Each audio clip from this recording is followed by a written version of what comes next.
Okay, so I have a bunch of content and tutorials that I write down in this notebook to remind me to record them for this YouTube channel. However, some of them are quite short, so I've held off putting them together until now.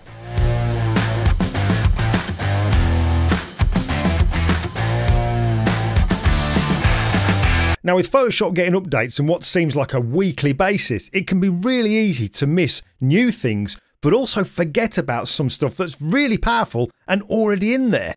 Check this out. Now, let's just say that we want to change the composition of this picture, which would mean we'd need much more sky at the very top. What we might think of doing is first of all trying the Content Aware Fill option. So we would come over to the Layers panel, we would click on the padlock to unlock that layer, then grab the Crop tool. With the crop handles in place, we'll then come to the middle and drag upwards at the top to reveal then the transparent area that we now want to be filled with sky. So we'd get the rectangular marquee tool and drag out a selection to include that transparent area, then go to the Edit menu and choose Content Aware Fill. Now in the Content Aware Fill properties, any area that's green on the actual image on the left hand side is what Photoshop is going to use to fill in that transparent area, and we can see that in the image on the right hand side. In fact, we don't want to include this bit down just here. We only want the sky to be included. And it kind of looks okay until we zoom in. So let's just zoom in on this preview of what we're going to be getting. And we can see now these streaks in the sky. We're basically getting repeating patterns because Photoshop is only filling that transparent area with content that is already there. So maybe that is not going to be the best option for us. So we'll click on cancel. What we could do instead is to use another picture including sky. Now, it just so happens I've got this picture here, which is exactly the same location, but taken a short while later. So we don't have identical clouds. So this will be much better for using.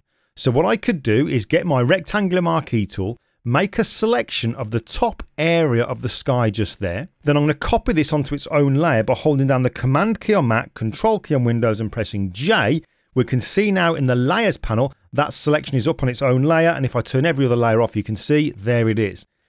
Then I'll get my Move tool by pressing V on the keyboard, clicking down on the image, dragging up to the tab that includes the image where we want to increase the sky area, and bring my cursor into it and then let go to drop it into place. And I can actually just reposition it now to fill that area up the very top. That fills in just nice, and we can see now how these two sky areas don't blend together. To help that, all we need to do is come to the Layers panel. We've got one layer that's active. If we hold down the Shift key, click on the other layer, so now we can see they're both highlighted, meaning they're both active. Then we go to the Edit menu and choose Auto Blend Layers. In the properties here, we're going to leave the default set to Panorama. The most important part is here, Seamless Tones and Colors. Definitely putting a tick in that checkbox. We'll then click OK, give it a moment or two for Photoshop to do its magic. And there you go, we've now got a new sky added in. Now it might be that when you're looking at the image you can see like a line, there's like a join just here.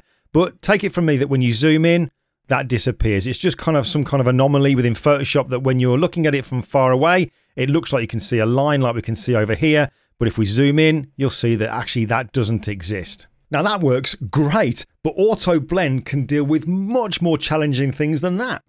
Now this family portrait I took for a friend of mine, and although it was a great location, I was really happy with the lighting, the thing I didn't like was the fact that either sides of the picture didn't match. I wanted it to be much more symmetrical, and I certainly didn't want there to be a mirror over on the right hand side. I wanted it to look very similar to what was over on the left hand side. Now if you want to follow along with this tutorial, I've made the files available to download, so just check out the link in the description. That's why I've blurred out the faces of these people, because they're friends and I don't want their faces plastered all over the internet. So here's what I did.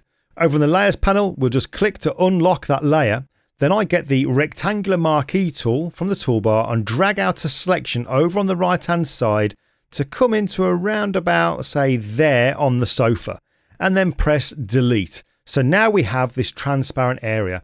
We'll just get rid of the marching ant selection by going to the select menu and deselect. Then I'm going to come over to the left hand side of the picture, and again I'm going to use my rectangular marquee tool to drag out a selection, this time to come over to this side of the sofa.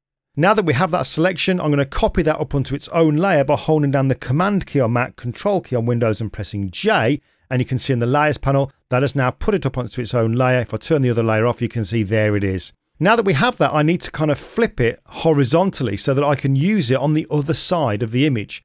So we go to Edit, Transform, Flip Horizontal, and you can see now it flips it across like that. We'll get the Move tool and then we'll drag it over and reposition it.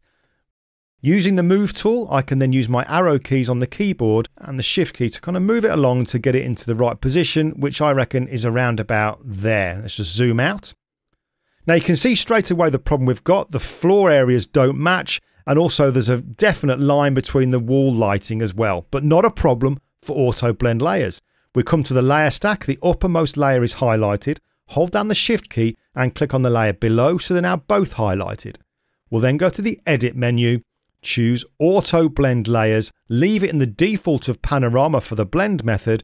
The important part again is at the bottom, making sure there's a tick in the Seamless Tones and Colours checkbox, then click OK and let Photoshop do its magic. And there you go, straight away it blends in. Every time it does this, I'm just blown away. Now there you can probably see it looks like there's a join there, but just as with the clouds image, if you zoom in, you can see that actually doesn't exist. It's a bit of an anomaly with Photoshop. But how cool is that?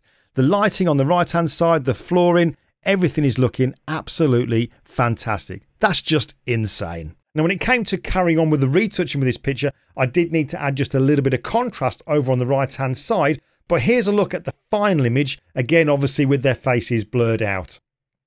Now, like I said, this is just one of the techniques, one of the quick techniques that I've got in my little goodie book here. If you think this has been useful, and maybe if you want to see more of this short form stuff in the future, quick videos, just let me know by giving me a thumbs up. And also, if you haven't already, click on that subscribe button because it's just a great free way that you can support this channel.